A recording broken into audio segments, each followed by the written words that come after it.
এখন মঞ্চে আমন্ত্রণ জানাচ্ছি মোস্ট অ্যাওয়ার্ডেড পারসন, যার কথা শুনে বাংলাদেশের অসংখ্য মানুষ ফিটনেস নিয়ে মোটিভেশন পেয়েছেন, একটি হেলদি লাইফস্টাইল মেনটেন করার জন্য মোটিভেশন পেয়েছেন, ইন্সপিরেশন পেয়েছেন এবং ফিট হয়েছেন। তাজ ভাইকে এখন মঞ্চে আমন্ত্রণ জানাচ্ছি হেলথ অ্যান্ড ফিটনেস নিয়ে কিছু কথা বলতে, সবার উদ্দেশ্যে, যেন সবাই হেলদি লাইফস্টাইল মেনটেন করতে পারে। মঞ্চে আসছেন আবু সুফিয়ান তাজ। যারা যারা এক্সারসাইজ করেন একটু হাত তোলেন তো, বাসায় হোক বা জিমে গিয়ে হোক। আলোর কারণ দেখতে পাচ্ছেন অনেকজন, প্রায় 60 to 70% মানুষজন। আপনাদের কারণে কেউ একজন এক্সারসাইজ শুরু করেছে? কেউ একজন ইনফ্লুয়েন্স করতে পেরেছেন কাউকে এক্সারসাইজ শুরু করতে? হাত তুলেন। মানে আপনার কারণে শুরু করেছে। এখানে একজন লেডিসও আছে, ওনার মাধ্যমে শুরু করেছে একজন। অনেকজন আছে। আপনারা একটু নিজেদের জন্য হাততালি দেন। সত্যিকারের ইনফ্লুয়েন্সার কিন্তু সে যে আসলে আরেকজন মানুষকে দিয়ে সে যেটা করে সেটা করাতে পারে। এখন ধরেন যে অনেকে আছে না যে সোশ্যাল মিডিয়াতে এসে অনেক ধরনের কথা বলে কিন্তু নিজের লাইফে আসলে অ্যাপ্লাই করে না, সেক্ষেত্রে কিছুদিন পর আসলে মানুষ ধরা খায়, সেটা বোঝা যায়। তো এই কারণে সেটা আবার খুব বেশি গ্রোথ আসে না সেক্ষেত্রে। আমি জানি না আমাদের কন্টেন্ট কেন মানুষ এত বেশি পছন্দ করে, কারণ শুরুতে আমি যখন কন্টেন্ট তৈরি করা শুরু করেছিলাম তখন আমার উদ্দেশ্য ছিল আমাদের জিমের যারা মেম্বার আছে বা আমার যারা স্টুডেন্ট আছে তাদের প্রবলেমের সলিউশন দেওয়া। যেহেতু অনেকে আমাকে বলতো ভাই আমার এই প্রবলেম ওই প্রবলেম, আমি ভাবতাম যে একজনকে সলিউশন না দিয়ে যদি 100 জন মানুষকে দেওয়া যায়, আর সেটার মাধ্যম হচ্ছে ফেসবুক বা সোশ্যাল মিডিয়া। আসলে তো শুরুতে ফেসবুকে কন্টেন্ট আপলোড করা শুরু করলাম, মানুষ পছন্দ করতে শুরু করলো, তারপর প্রত্যেকটা প্ল্যাটফর্মে গাড়ি আনতে শুরু করলো এবং এখন অসংখ্য পেজ তৈরি হয়ে গেছে যারা আমাদের কন্টেন্টও আপলোড দেয়। তো সেটা পরের বিষয়। আজকে আমি মূলত আপনাদের জানাবো যে একজন প্লেয়ার, এখানে তো অনেক অ্যাথলেট আসছিলেন, আপনাদের পরিবারে অনেকে আছেন বা পরিচিত অনেকে আছেন। একজন প্লেয়ার কিভাবে বড় প্লেয়ার হয় সেটা আগে শেখাই আপনাদেরকে। সাধারণ মানুষরা এখান থেকে বেশ কিছু শিখতে পারবেন। ক্রিকেটার নাহিদ রানাকে কে চেনেন? ICC player of the month হয়েছে। যদিও ছবিটা দেখাতে পারলে ভালো হতো। আসছেন প্রাইজ গিফট দেওয়া হবে। আমাকে গতকাল একজন প্রশ্ন করেছেন যে ক্রিকেটার যে নাহিদ রানা আছে সে এত পাতলা শরীর, তার শরীরে খুব একটা বেশি মাসল নাই, চর্বিও নাই, তারপর সে এত জোরে বল করতে পারে কিভাবে?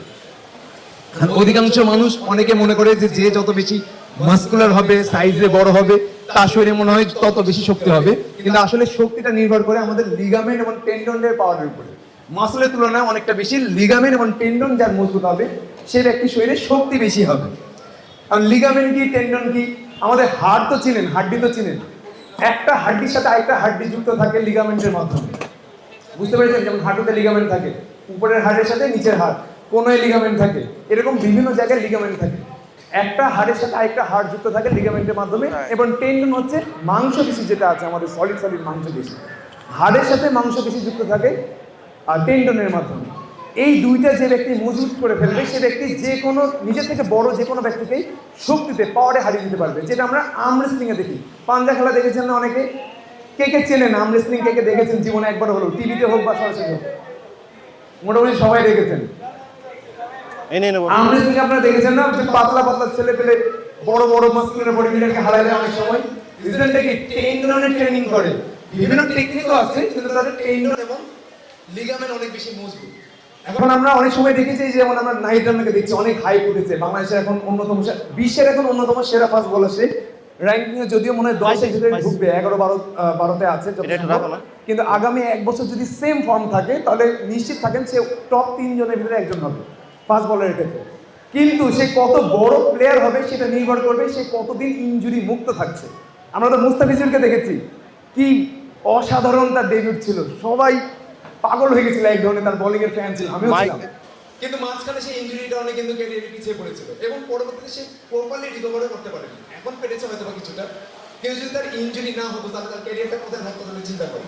তো একটা প্লেয়ার কত বড় হবে সেটা এটার উপরে নির্ভর করে না যে সে কত ভালো প্লেয়ার, সেটা এটার উপরে নির্ভর করে যে সে কত দিন পর্যন্ত খেলতে পারছে, এবং সেটা নির্ভর করে আপনার লিগামেন্ট কত বেশি মজবুত আছে এবং টেন্ডন কত বেশি মজবুত আছে তার উপরে।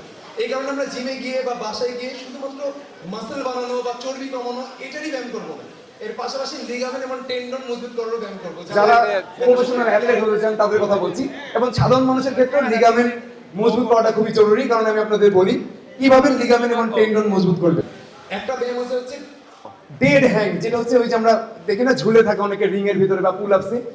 ডেড হ্যাঙ্গে যতক্ষণ পর্যন্ত আপনার মনে না হচ্ছে আমার হাত পা ছেড়ে যাচ্ছে ততক্ষণ পর্যন্ত ঝুলে থাকার চেষ্টা করতে হবে। এইভাবে আপার বডি বিশেষ করে শোল্ডারে এবং আর্মসে লিগামেন্ট টেন্ডন মজবুত করা যায়, যার কারণে বোলিং করতে গেলে আপনি বেশি জোর পাবেন। এখন এটার আরো অনেক ধরনের ট্রেনিং আছে, কিন্তু আমি যে সহজ একটা বলছি যেটা আপনারা অনুমান করতে পারছেন, ছবি দেখাতে পারলে খুব ভালো হতো। যাই হোক, আমি আশা করছি যে মানুষজন বুঝতে পারবেন, কারণ এখানে দেখলাম যে 60-70% মানুষই এক্সারসাইজ করেন। আরেকটা ব্যায়াম আছে, সেটা হচ্ছে আমরা যেটা পুরাতন টয়লেট ছিল আমাদের, টয়লেটে বসতাম না, টয়লেটিং হয়ে বসতাম, পুরোটা বসে যাই আমরা, কিন্তু না, এইভাবে যদি আপনি বসেন এবং হোল্ড করেন, পিছনে যদি একটা ওয়াল থাকে, জাস্ট এভাবে হোল্ড করে থাকেন, সেক্ষেত্রে আপনাদের লিগামেন্ট ও টেন্ডন মজবুত হবে লোয়ার বডি।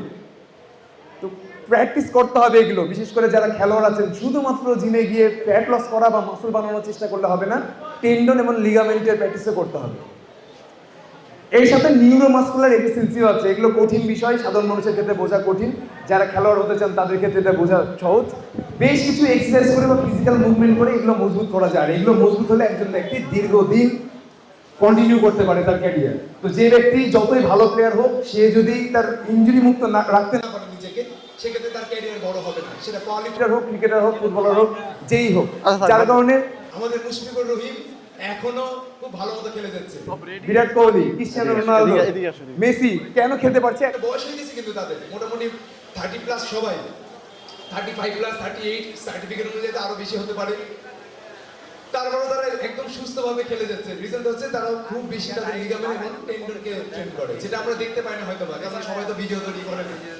এটা হচ্ছে মূলত কারণ। এবং আমরা যতজন প্লেয়ার দেখেছি যারা খুব ভালো ডেবিউট করেছিল কিন্তু বেশি দিন টিকতে পারেনি, তারা মূলত একই কারণে টিকতে পারেনি।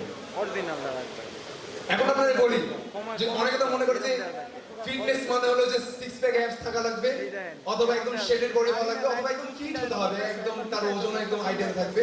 ব্যাপারটা এরকম না। অনেক সময় দেখবেন কিছু মোটা মানুষ আছে যারা শারীরিক ইন্টারনাল অর্গানের দিক দিয়ে একদম সুস্থ, ডায়াবেটিস নাই, হার্টের রোগ নাই, কোলেস্টেরল একদম ঠিকঠাক আছে। এর রিজল্ট হচ্ছে আমাদের শরীরে দুই ধরনের ফ্যাট হয়। একটা হচ্ছে ভিসেরাল ফ্যাট, যেটা কিডনি, হার্ট, লিভারের পাশে থাকে। একটা হচ্ছে সাবকিউটেনাস ফ্যাট, যেটা চামড়ার নিচে থাকে। নারীদের হচ্ছে সাবকিউটেনাস ফ্যাট বেশি হয়, যারা নারী আছে, যেটা চামড়ার নিচে ফ্যাট বেশি হয়, যার কারণে নারীদের বডি সফট হয়। ছেলেদের ভিসেরাল ফ্যাট বেশি হয়, যার কারণে ছেলেদের তলপেটটা সবার আগে বেরিয়ে আসে যখন তারা আনহেলদি লাইফস্টাইল লিড করে।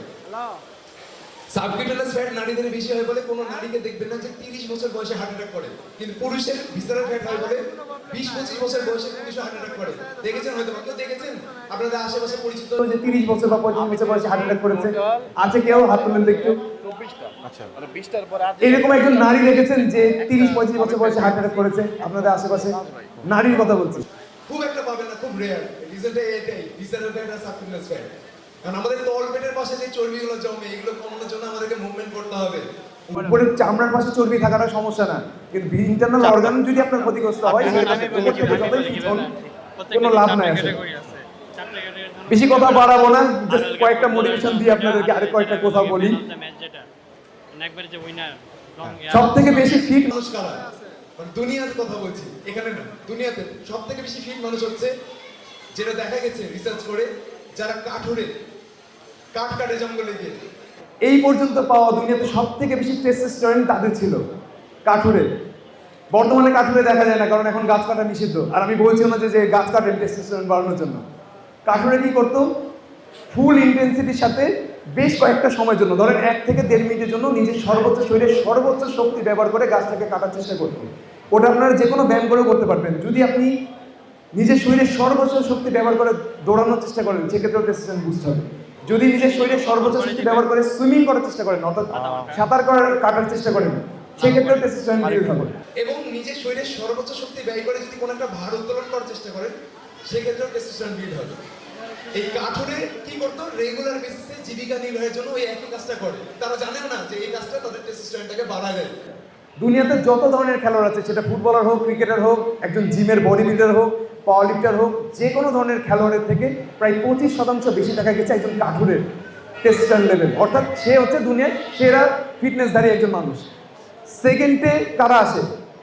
সেকেন্ডেও কিন্তু খেলোয়াড়রা আসে না, কিছু অলিম্পিক গোল্ড মেডেলিস্টরা আসে, কিছু ফুটবলার আসে। সেকেন্ড ক্যাটাগরিতে, ফার্স্ট ক্যাটাগরিতে আসে কিন্তু কাঠুরে। সেকেন্ড ক্যাটাগরিতে আসে হচ্ছে লেবার, যারা আমরা আশেপাশে দেখতে পাই না, রড পাকা করছে, রড কাটছে, ইট নিয়ে যাচ্ছে, মাটি কাটছে, জমিতে কাজ করছে। এরা র্যাঙ্কিং এর সেকেন্ড নম্বরে থাকে টেস্টোস্টেরনের দিক দিয়ে। কিন্তু এদের ভেতরে আবার কিছু কিছু মানুষ আছে তামাক, তারপরে মদ গাঁজা বিড়ি এগুলোতে আসক্ত, তারা আবার এর ক্যাটাগরিতে পড়ে না। অর্থাৎ একজন লেবার যিনি সিগারেট খান না, অতিরিক্ত ভাজা পোড়া খান না, পাশাপাশি তিনি জমি থেকে কাজ করেন, উনি দুনিয়ার দ্বিতীয় সারির ফিট মানুষ, মানে সুস্থতার দিক দিয়ে। 3 নম্বর ক্যাটাগরিতে চলে আসে হচ্ছে যারা কোনো না কোনো একটা স্পোর্টসে যুক্ত আছে, শুধু ব্যায়াম করে না, ব্যায়ামের পাশাপাশি কম্পিটিশন করেন। অর্থাৎ একজন ক্রিকেটার কি করে, তাকে তো একটা টুর্নামেন্টে যে অংশগ্রহণ করতে হয়, অর্থাৎ একটা কম্পিটিশন খেলে। একজন জিম গোয়ার যে জিমে গিয়ে শুধু ব্যায়াম করে না, এর পাশাপাশি কোনো না কোনো একটা কম্পিটিশনে পার্টিসিপেট করে। এরকম মানুষেরা হচ্ছে 3 নম্বর অবস্থানে আছে। চতুর্থ অবস্থানে আছে হচ্ছে যারা মোটামুটি যে কোনো ধরনের মুভমেন্ট করে না, সেটা হাঁটাহাঁটি হোক, জিমে যাওয়া হোক, পার্কে গিয়ে হাঁটা হোক, উঠবস করা হোক, বাসায় ব্যায়াম করা হোক, যারা কম্পিটিশন খেলেন না, সাধারণ মানুষ কিন্তু সুস্থ থাকার চেষ্টা করেন, এরা হচ্ছে ক্যাটাগরিতে 4 নম্বরে পড়ে। এবং 5 নম্বরে পড়ে যারা কোনো রকম মুভমেন্ট করেন না, তবে সুস্থ আছেন, কোনো রকম মুভমেন্ট করে না, বাসাতেই আছেন, বয়সও কম, এরা 5 নম্বর ক্যাটাগরিতে পড়েন। এবং 6 নম্বর ক্যাটাগরিতে পড়েন যারা মুভমেন্ট করেন না, পাশাপাশি উল্টাপাল্টা খাবার খান। বুঝতে পেরেছেন? এরকম কয়জন আছেন এবার বলেন, আপনি কয় নম্বর ক্যাটাগরিতে? দেখেন 6 নম্বর ক্যাটাগরিতে কিন্তু অনেক মানুষ আছে, আর বাংলাদেশের অধিকাংশ মানুষই 6 নম্বর ক্যাটাগরি। তা আমাদেরকে 5 নম্বর ক্যাটাগরিতে গেলেই হবে, একদম 1 নম্বরে যাওয়ার দরকার নেই। এতটা সহজ ফিটনেস মেনটেন করা।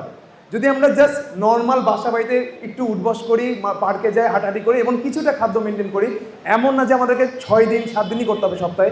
যদি সপ্তাহে 3-4 দিনও করতে পারি, সেক্ষেত্রে আমরা 6 নম্বর থেকে 5 নম্বরে চলে আসবো। তো আমরা আগে 6 নম্বর থেকে 5-এ আসি, তারপরে 4-এ, তারপরে 3-এ, 2-এ, 1-এ, এইভাবে যেতে হবে। কিন্তু আমরা কি করি জানেন, কেন ধরে রাখতে পারি না? রিজনটা হচ্ছে আমরা 6 নম্বর থেকে 1 নম্বরে যেতে চাই। প্রবলেমটা এটাই, আর একটু আগে গেলে আমি 6 নম্বরে চলে যাবো। তো এটা হচ্ছে মূলত বিষয়। তো আশা করি যে যারা আছেন, যারা মনে করছেন আপনি 6 নম্বরে আছেন, তারা প্রথমে 5 নম্বর হওয়ার চেষ্টা করেন ক্যাটাগরিতে। তারপর আশা করি আস্তে আস্তে আপনারা বুঝেও যাবেন এবং সেটা পরবর্তীতে আপনাদেরকে 1 নম্বরে নিয়ে যেতেও সহায়তা করবে, যারা আসলেই ফিট হতে চান। Thank you so much. Thank you ভাই, থ্যাংক ইউ সো মাচ এত ইন্সপিরেশন কথা বলার জন্য। আমার আরেকটা মোমেন্ট শেয়ার করতে চাই। রমজানে আমরা একটা পডকাস্ট করেছিলাম, সেখানে বলেছিলাম যে আমার আম্মু খাওয়ার সাথে সাথে পানি খাইতে থাকে। আচ্ছা। আমার কাজিন পোক করতেছিল যে ফুফু তোমাকে নিয়ে তো বদনাম করতেছে ভাই। তো আম্মু আপনার এই পডকাস্টের থ্রুতে এই হ্যাবিটটা চেঞ্জ করে ফেলছে। তো এইভাবে আপনি আসলে চেঞ্জ করতেছেন, ফিটসম নিয়েও আসলে এইভাবে চেঞ্জ করতেছে মানুষকে। সো এটাই আমাদের ভীষণই হচ্ছে বাংলাদেশে, সারা বাংলাদেশের প্রত্যন্ত অঞ্চলে ফিটনেস অ্যাওয়ারনেসটা যেন পৌঁছে দিতে পারি। থ্যাংক ইউ সো মাচ ভাই, থ্যাংক ইউ সো মাচ। আপনাকে অনুরোধ করছি আসন গ্রহণ করার জন্য। Thank you so much.